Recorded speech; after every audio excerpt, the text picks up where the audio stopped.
नमस्कार. जय महाराष्ट्र. दरम्यान मनोज जरांगे यांच्या आझाद मैदानात आमरण उपोषण सुरू आहे. सरसकट मराठा समाजाला ओबीसी आरक्षण मिळायला हवे अशी त्यांची मागणी आहे. जरांगे यांच्या उपोषणाला पाठिंबा देण्यासाठी अनेक आमदार, खासदार आंदोलनस्थळी भेट देऊन येत आहेत. खासदार सुप्रिया सुळे यांनी जरांगे यांची मंचावर जाऊन भेट घेतली. मात्र परतताना त्यांना मराठा आंदोलकांनी प्रचंड विरोध केला. त्या कारमध्ये बसताना खासदार शरद पवार यांच्या विरोधात घोषणाबाजी करण्यात आली. तसेच सुप्रिया सुळे यांच्या कारलाही आंदोलकांनी घेराव घातला. दरम्यान या घटनेचे काही व्हिडिओ आता समोर आले असून ठाकरे यांचे शिवसेनेचे नेते सुषमा अंधारे यांनी सुप्रिया सुळे, शरद पवारांची बाजू घेणारी पोस्ट केली आहे. शरद पवार यांनी मराठ्यांचं वाटोळं केलं म्हणणाऱ्या अंधारे यांनी चांगलीच चपराक लगावली आहे. अंधारे यांनी फेसबुकवर एक पोस्ट केली आहे.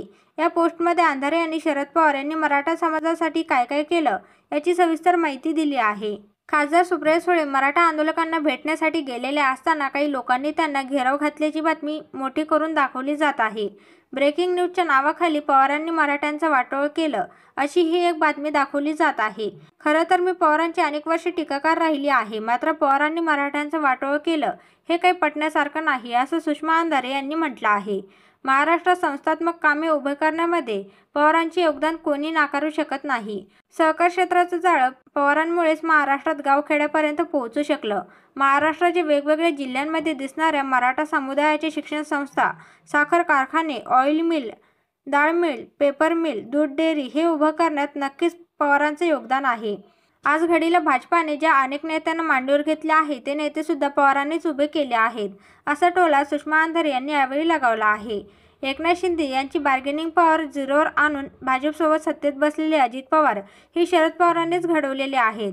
अजित पवारांना राजकारणात तयार करणे म्हणजे मराठ्यांचं वाटोळं करणं असं असेल तर मग अजित पवारांच्या सत्तास्थानी असल्याचे लाभ घेणारे सगळे कोण आहेत ते एकदा शोधले पाहिजे अशी टीका सुषमा अंधारे यांनी सत्ताधाऱ्यांवर केली आहे. मराठा आरक्षणाची मागणी पवारांच्या ऐन उमेदीच्या काळात कधी झाली नाही. या मागणीने जोर धरला तो साधारण 1992 सालानंतर. तोपर्यंत पवारांनी काँग्रेसमधून बाहेर पडून राष्ट्रवादी नावाचा नवा पक्ष स्थापन केला होता असा इतिहासही अंधारे यांनी सांगितला आहे. पवारांनी स्थापन केलेल्या या पक्षाची केंद्रात कधीही सत्ता आली नाही.